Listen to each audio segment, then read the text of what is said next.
Up next, Bilingüismo y Justicia, San Jose State's dual immersion initiative. What happens when an anti-Ukrainian protester shows up at a pro-Ukraine rally? Stick around to find out. Gas prices are going up through the roof. We have that story coming up next. From the School of Journalism and Mass Communications at San Jose State University, your source for what's happening with a fresh perspective on today's issues. You're watching Update News.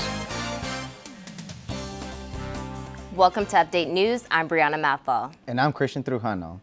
If you think gas prices are bad now, just wait. Experts predict they may get worse. The U.S. has increased the pressure on Russia for its continued unprovoked attacks on Ukraine. America isn't buying any Russian oil, so what can you do to save money? Reporter Savannah Ceballos has that story. This could get painful, and no one may be more vulnerable than commuter students. In San Jose, many gas stations have already started charging more than $5 a gallon for gas, leaving residents feeling frustrated and helpless. That does get frustrating at times, especially just like in the past few months where the tank to fill up my tank went from like 60 to 80. So it makes a huge difference. With the increase in gas prices rising dramatically, many are now dreading the time when it comes to filling up their tank. More and more, it's like you're looking for the cheapest spot, but it's definitely hitting the bank account, that's for sure. And it may continue to hit your bank account. In light of the continued Russian aggression against Ukraine, the U.S. is ramping up the pressure on Russia, banning all its gas and oil imports. According to Gas Buddy analyst Patrick DeHaan, the national average per gallon of gas has skyrocketed 48.3 cents a gallon since last week.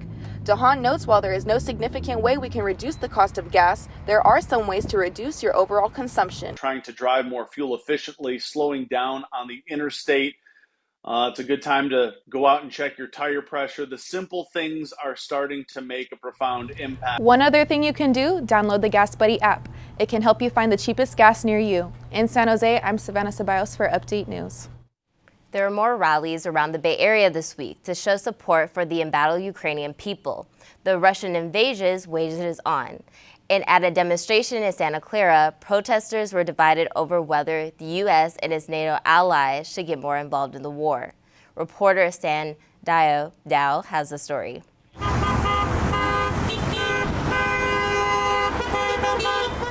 By 1 in the afternoon, crowds were gathering at what's called Peace Crossroads, the intersection of Stevens Creek and Winchester Boulevard near Santana Row. Activists called for peace in Ukraine, and passing cars honked to show their support.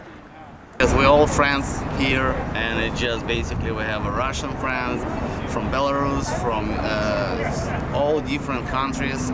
The peace activists who organized the demonstration had called for Russian troops to pull out and no NATO expansion. But the demonstrators who showed up called on NATO to do more.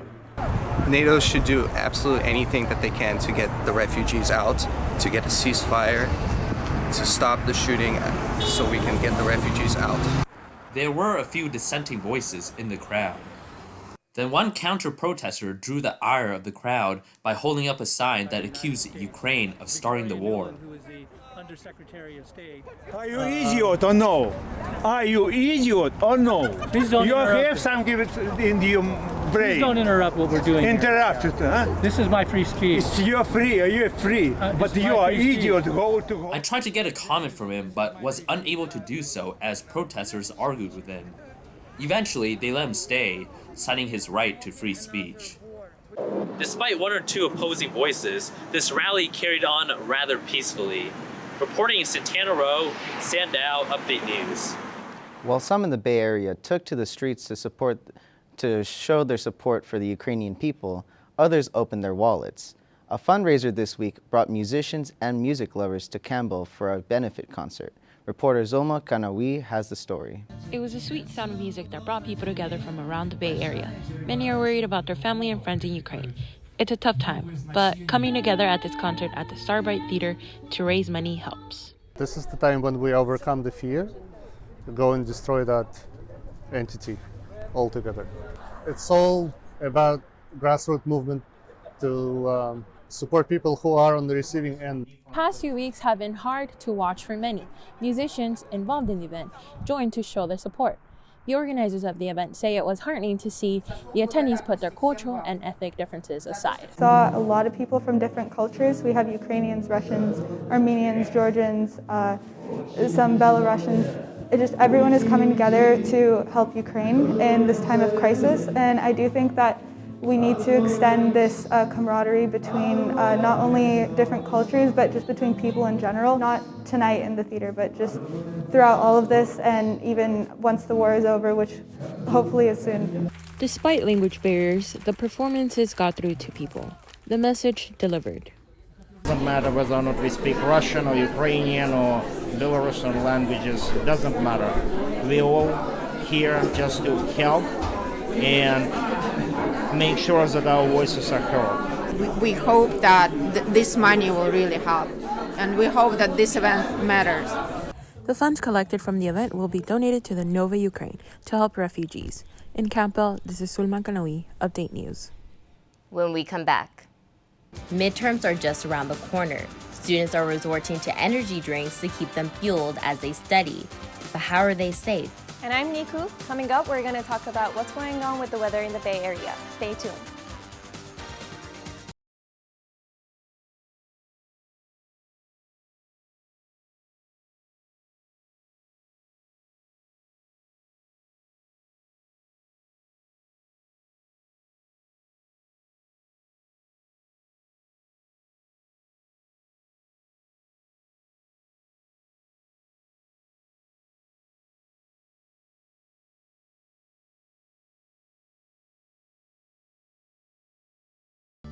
The pandemic slowed things down, but now California's goal of having half of its K-12 students know 2 or more languages by 2030 is back on track. But they need more bilingual teachers to make that happen. Reporter Grace Pang tells us how San Jose State is helping with a program to certify more teachers. To meet that goal, California will need 2,000 bilingual certified teachers. Right now, there's about 700. The program is called Bilingüismo en Justicia at San Jose State. And I think if anybody knows anything about bilingual or plurilingual education, it's that at the heart of it is social justice. Justice for students who, a huge part of their linguistic identity is completely ignored in monolingual classrooms. Bilingual education was outlawed in California. Literally, it was against the law. They're gaining this understanding with a very clear eye towards issues of power and identity and cultural responsiveness. Right? Monica Gutierrez is a recent grad, former program participant, and current elementary intervention teacher at Escondido School in Palo Alto. Let's use that as an asset. Let's use that to teach them other things and not take that away from them. More on the greater issue at hand from the program coordinator, Dr. Munoz himself. California, and for that matter, the rest of the country, is facing a shortage of teachers, which is even more acute when it comes to bilingual teachers. We prepare bilingual teachers from the community and for the community. If students wanted to become teachers, become teacher candidates, and they also wanted to add the bilingual authorization to it, they will be taking courses that are embedded within their coursework that will prepare them to specifically see instruction through the lenses of language. Interested in knowing more about how this program works? There's an informational session coming up this month. Just head on over to San Jose State Lurie College website to register. In San Jose, I'm Grace Pang with Update News. Midterms are just around the corner. It's not unusual for students to grab an energy drink to help them cram for a test, but the extra boost may come with a health risk. You don't have to remind college students. It's almost time for those all-important midterms. Often students will spend the night before a big test cramming, eager to get all the information down. Some may consume an energy drink or two to stay alert and focused. Yeah, I've been drinking a lot of energy drinks lately, and I honestly think it's just because of finals, and I think they're really helpful. Like throughout the day, I'll just drink them to keep me going, and then I have like work and school, so at night when I have to like grind out homework, I just drink an energy drink, and honestly, it just like helps me so much. Energy drinks are sold everywhere with the promise to keep you energized, awake, and focused. They are cheap and easy to get, but that boost comes from caffeine, and experts say that's where you have to be careful. They're just like ramping up a lot of coffee. So one energy drink can have as much caffeine as 3 cups of coffee. So when you amp yourself up like that, your blood pressure rises.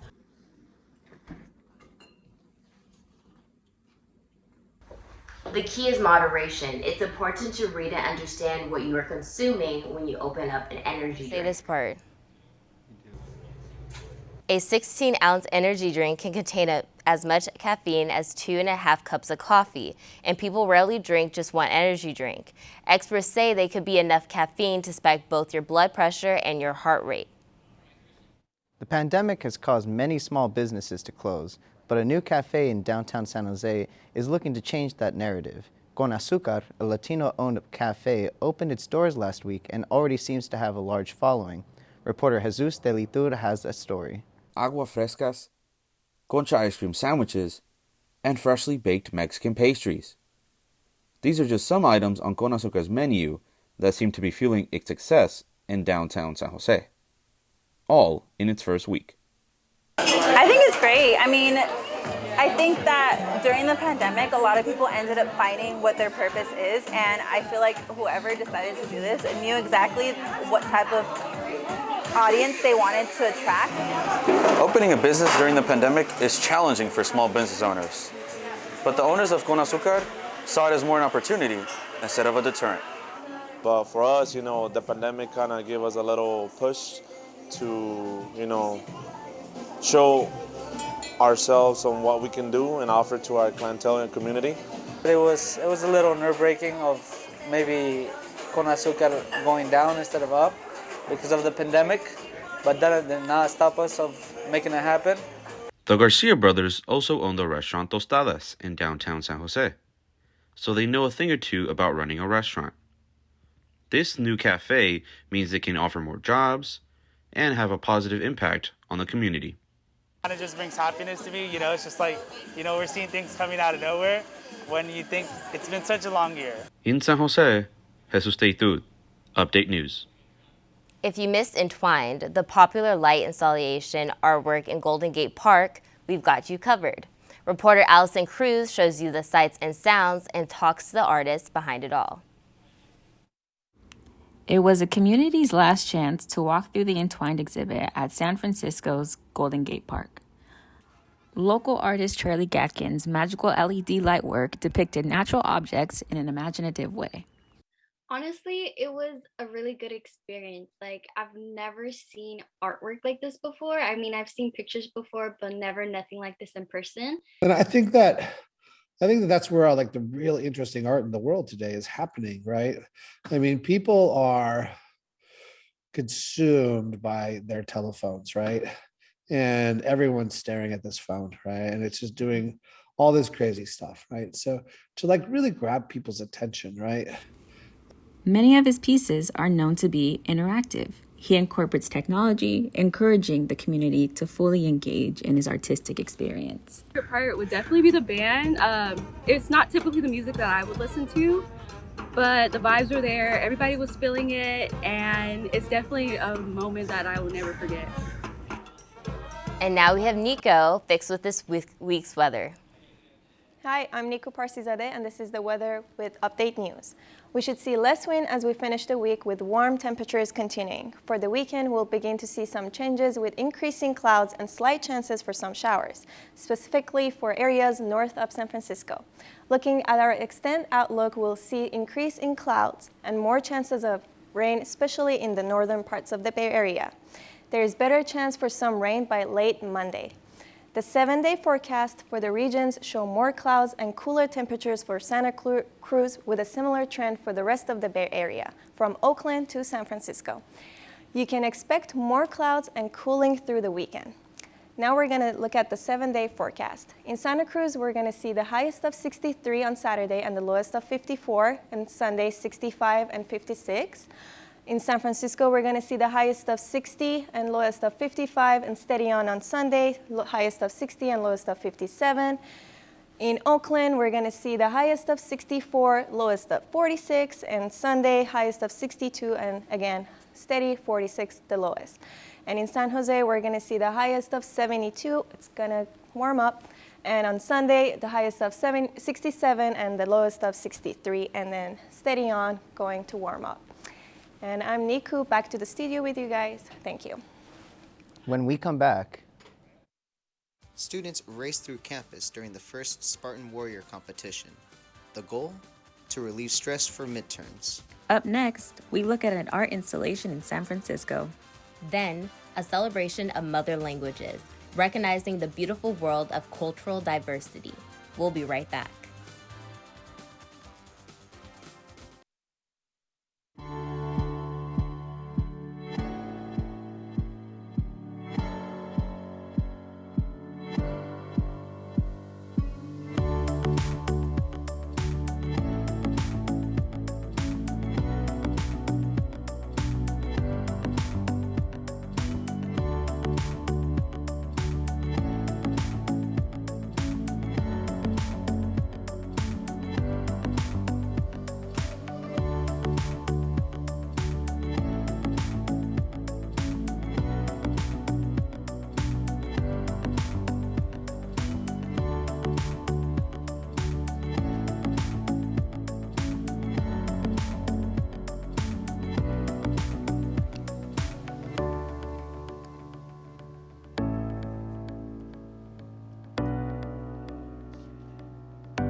If you spotted what looked like an obstacle course on the San Jose State campus this week, you weren't imagining things. It was the first Spartan Warrior competition, a workout designed to help ease the stress of midterms. I followed the action, and here are the twists, the turns, and the highlights.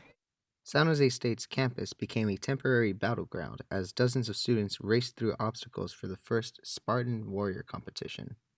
The Student Union and the Spartan Recreation and Aquatic Center organized the event. The goal? Helping students blow off some steam and relieve the stress of midterms. It's definitely nice. With midterms coming, I've been pretty stressed. Racers started at the 7th Street Plaza, made their way to Tower Lawn, then to the housing buildings, and ended at the S-Rack. Here at the finish line, students were awarded their free food and t-shirts. But it wasn't a walk in the park for many, especially when it came to the battle ropes and the three-point basketball shots. Yeah, the ropes, they got me sweating for sure. Probably the hardest part. It was definitely the last one, the battle ropes, and then 3 after. I feel like the ropes got my arms tired, so couldn't really make the 3, but yeah, it was nice. Organizers say the pandemic made it difficult to have events that catered to all the students, but attendance has skyrocketed so far this semester now that students are back in person. Just getting the feedback from the students and seeing that something, them coming back to campus and being able to come back on campus and that they're more comfortable and having events for them, we've definitely seen a change. So, and it's a positive change. It was a great experience. I had fun, and go Spartans, yay. Martinez said there will be even more in-person events like this from here on out, now that students are finally back on campus. San Jose held its 4th annual International Mother Language Celebration on Sunday. It promotes linguistic and cultural diversity, along with multilingualism in Bay Area. Jonathan Schaffer was there to catch it all. A packed crowd here on South 1st Street to celebrate the 4th annual Mother's Language Celebration, where the amazing world of diversity is celebrated. Professor Tina Korani and her 2 colleagues put it all together. So International Mother Language Celebration is more than for people who speak a second language. It's a celebration of diversity in the Bay Area. I encourage everyone to learn a second language, but also being able to connect to their cultures. Just on the stage behind me here, 6 organizations from 6 different countries came to perform for the fans who attended. The first to go on stage, an Indian dance group named Abhinaya Dance Company. The dance is called Bharatanatyam. It is one of the 9 classical dances in India, and it's very ancient, and it's steeped a lot in Hindu mythology. 5 other cultural performances were done that day, each one bringing plenty of excitement throughout the day.